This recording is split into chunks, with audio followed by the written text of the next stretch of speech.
Hello and Happy New Year. Welcome to the first bonus episode of 2024. How's it going? My name is Andrew and I will be your English study buddy for the day. And it's great to be here with you for another year at the Culips English podcast. I hope you all had a wonderful holiday time.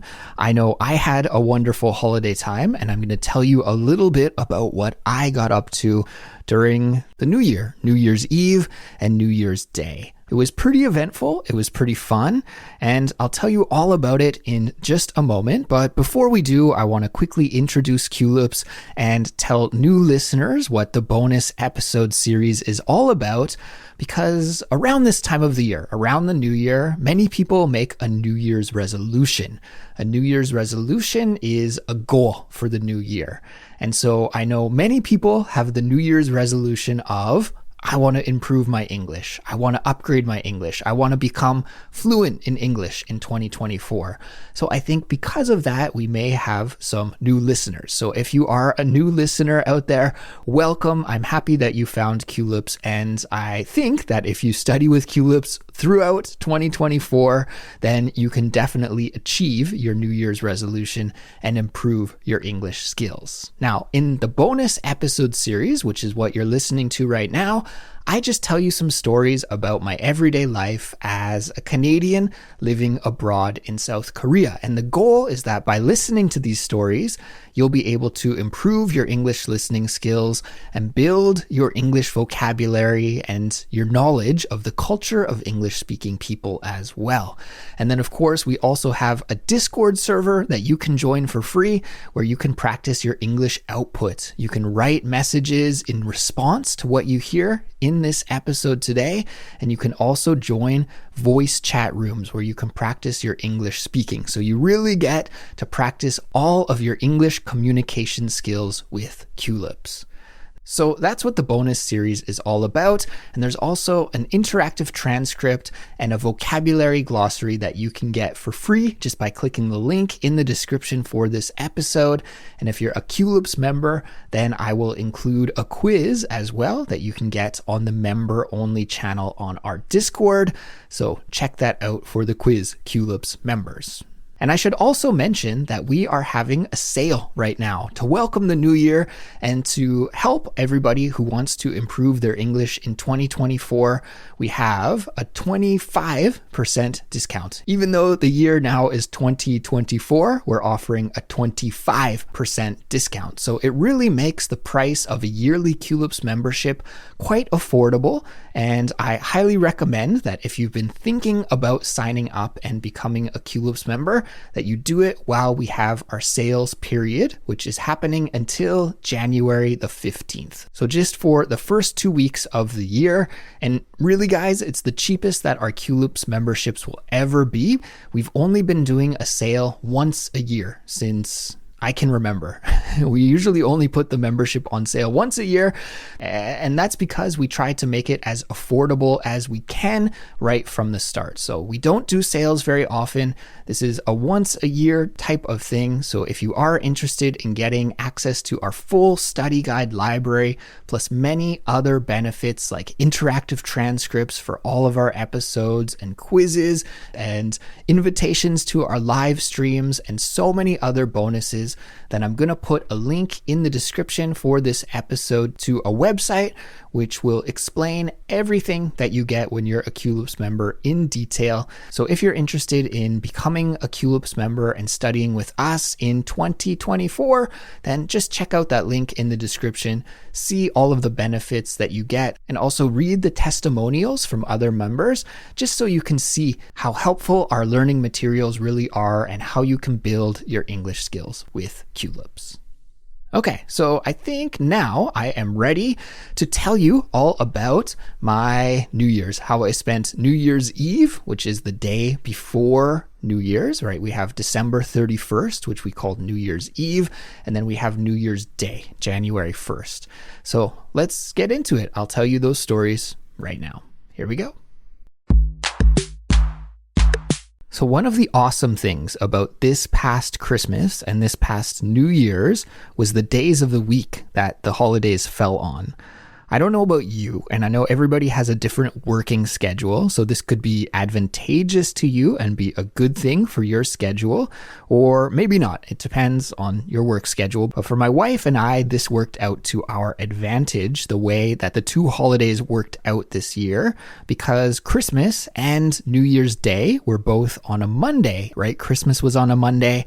So for people like me who work Monday to Friday, then that was awesome because it means we got 2 long weekends, 2 weeks in a row, and it really doesn't get much better than that, does it? So last Sunday then was New Year's Eve, and I don't know about you. I don't know if this is just a me thing or if everybody feels this way, but the way that I perceive things, New Year's Eve and New Year's Day both have a very specific vibe, a very unique feeling, and they just feel different than every other day of the year. There's like this really cool energy on New Year's Eve. Everybody seems to feel really excited, and I feel really excited, and I have a lot of anticipation about the upcoming new year. So for that reason, New Year's Eve is one of my favorite days of the year. And then New Year's Day is like the opposite. It feels really calm and quiet and more relaxed, and just a day to kind of really gently ease into the new year. So for those reasons, I really love both of the days. And yeah, you can let me know on our Discord server what you think. If you agree with me that New Year's Eve is a really exciting day filled with this great vibe and lots of energy, and if New Year's Day feels more calm and chill and relaxed to you. But that's my perception of things anyways. And so because of that, I usually like to go out on New Year's Eve. I like to be in the mix, and to be in the mix just means to go outside and to see the atmosphere and the hustle and the bustle, right? So I like to be in the mix a little bit on New Year's Eve. So my wife and I decided to go out for a little bit, and it was perfect timing because a little while ago, my mother-in-law gave my wife some gift certificates. They weren't specifically gift certificates for one certain restaurant. There were several different franchises that you could use the gift certificates at, some bakeries and restaurants and some fast food restaurants. But there's a specific hamburger restaurant which you can use that gift certificate at, which just has really delicious hamburgers, in my opinion, and my wife thinks so too.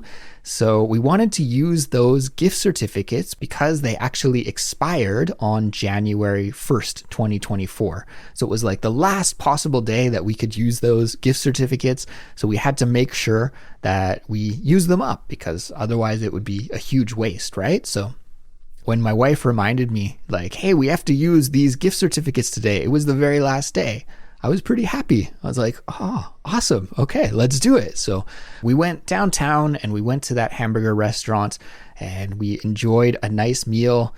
We took a picture and we sent it to my mother-in-law to show her that we were enjoying the meal. And we said, thank you for the gift certificates. And it was just a nice lunch, our last lunch of 2023.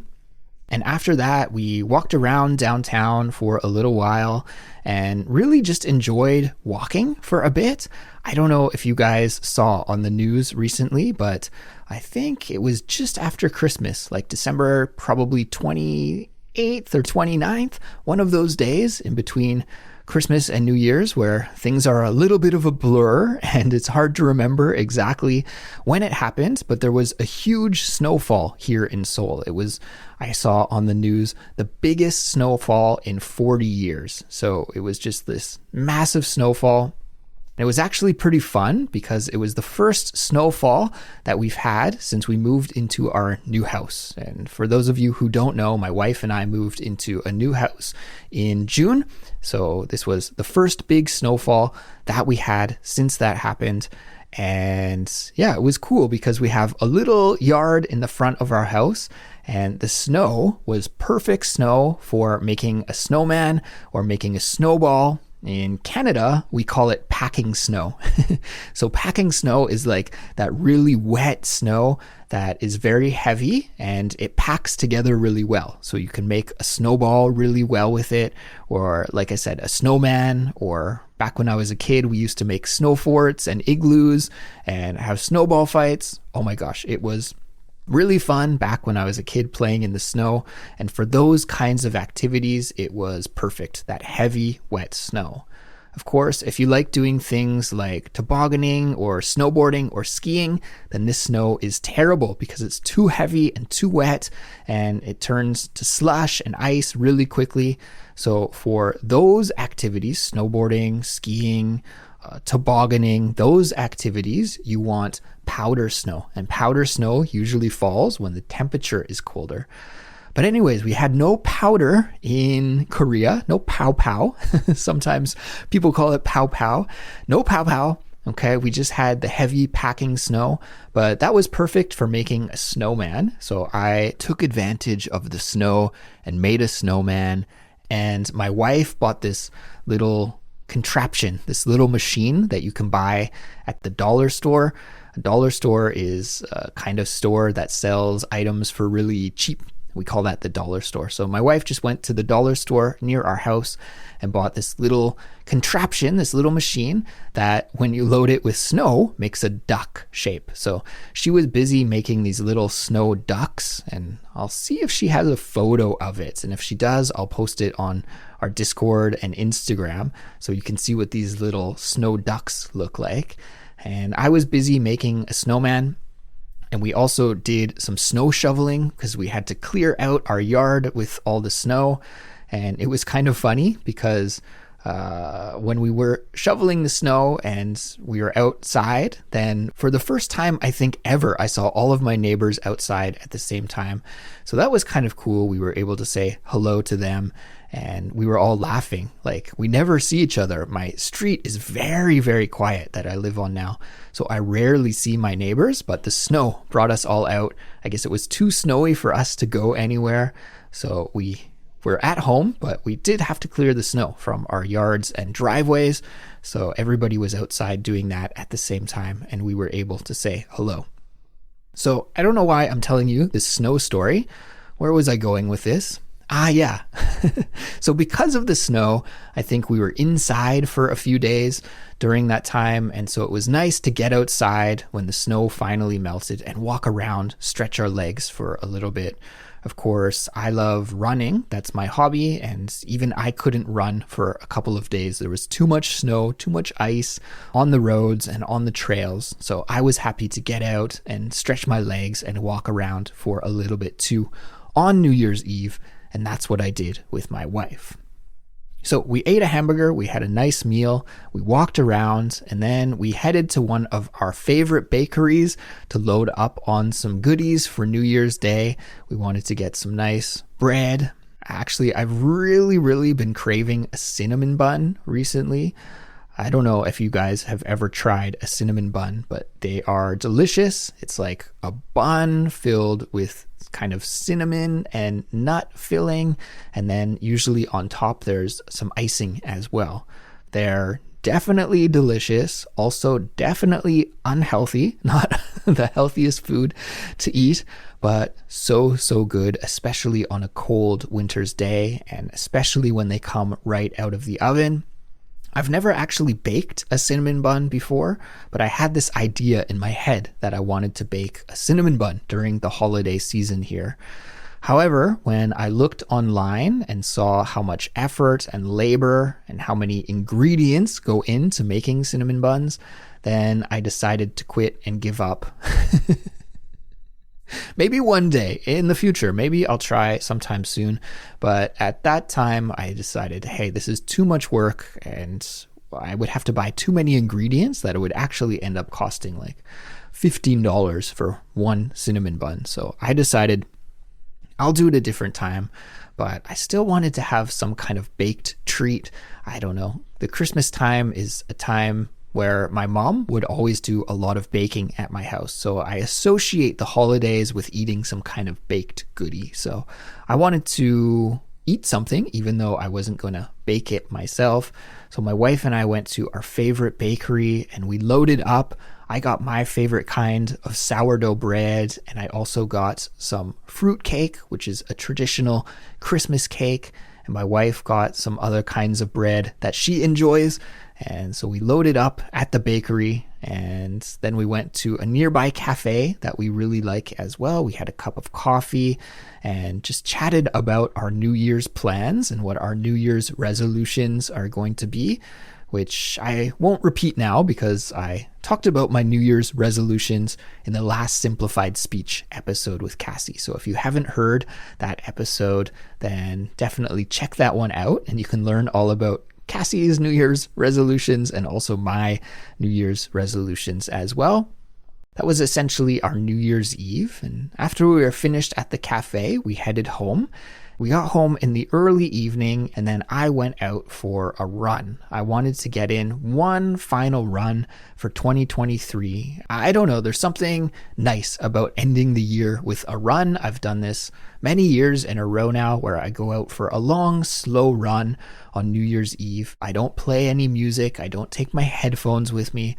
I just am alone with my thoughts and I look back on the last year and I look forward to the next year and do all of those cheesy sentimental things. And it's a nice way to wrap things up. So I was planning to run 24 kilometers for 2024. It was also Sunday. So Sunday is usually where I do a longer run.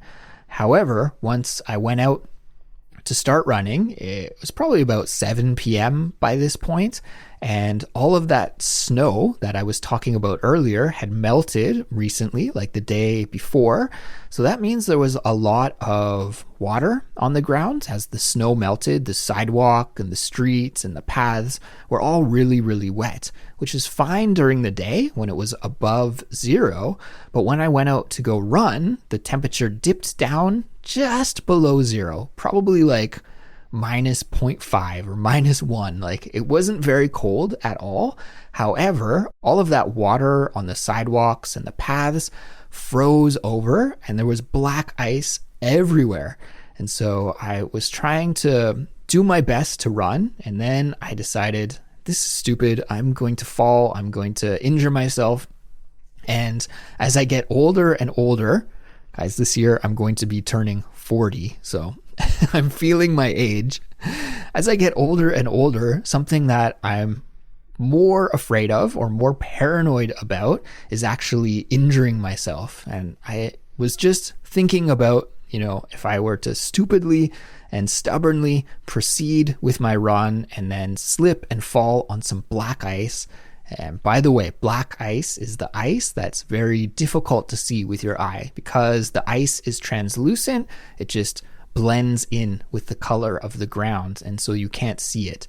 And that's what makes it so dangerous. So I thought if I were to stupidly fall over on this black ice and break my wrist or break my hip or who knows, injure myself in some way, then that would be a terrible way to start 2024. So I quit on my run, which I usually hate doing, but I did it and I slid back home and met up with my wife for dinner. I think we just ordered something in for our New Year's dinner. We were both a little bit too tired from our big day out to cook anything special. We had also cooked a big Christmas dinner just a week earlier, so we decided just to eat something light. We had a nice little dinner together, and then it was time for our New Year's Eve party. Actually, probably for the last 5 or 6 years, I don't know. I can't remember exactly. I'm pretty bad with dates and this kind of thing. But even before we were married, always on New Year's Eve, my wife and I have celebrated together, just the two of us. We're not big, like go out to a New Year's party kind of people. And even this last year, we were invited by a couple of friends to do a New Year's activity, but we said, nah, I think we'll pass because we have our own New Year's tradition. And so I don't know, maybe it sounds a little bit lame to you, but I really enjoy this New Year's tradition that my wife and I have.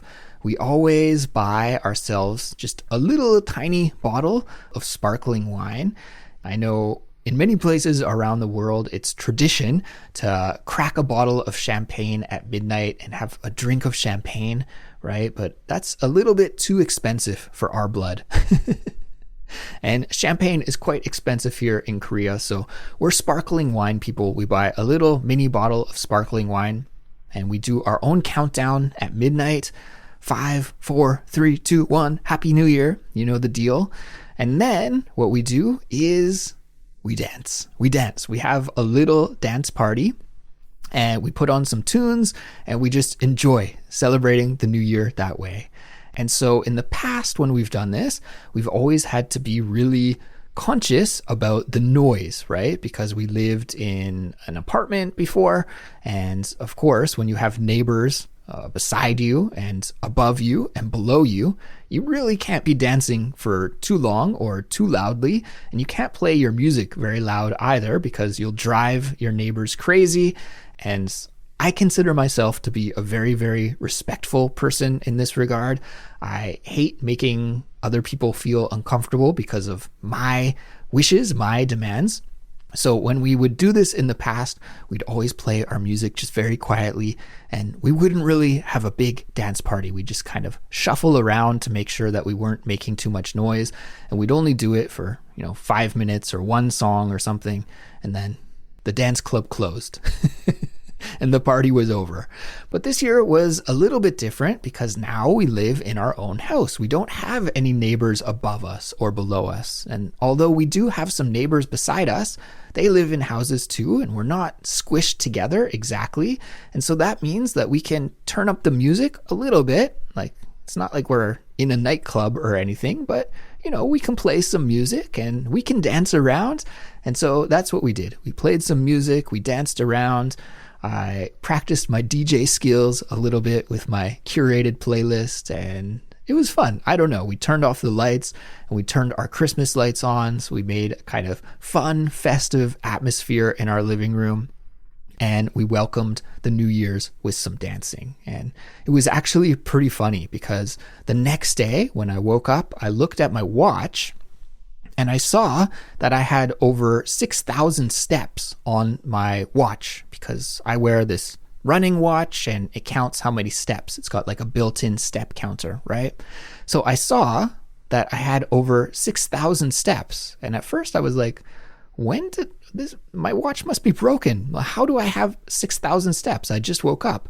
And then I realized, in that like 30 or 45 minutes that my wife and I were dancing between midnight and New Year's, and when we went to sleep, when I was dancing around, I did over 6,000 steps. So that was pretty hilarious. But it was just a fun way to welcome in the new year. But I love that I can share this tradition with my wife, and it's a good, fun, and silly way to start the new year. And I think we'll continue to keep the tradition alive next year as well. We'll see. We'll see what she says, but I always enjoy ringing in the new year that way.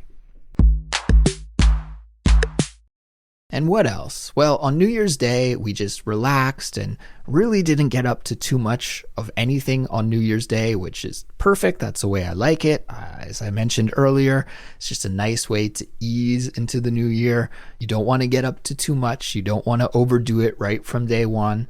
So that's what we did. We took it easy. And I forgot to mention on Culips, so I should tell you guys right now. But for Christmas, I received a Christmas gift of 2 Zelda games for my new Nintendo Switch, which I talked about buying a few bonus episodes ago.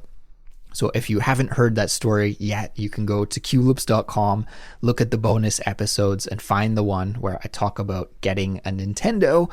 But for Christmas, my wife bought me the 2 Zelda games for the Nintendo Switch. So I was over the moon. I was so happy with this gift. As I've mentioned on Culips before, I'm a huge Zelda fan, and they're just like these action adventure role-playing games for non-gamers out there, but they're really fun. And so I was stoked to get these games.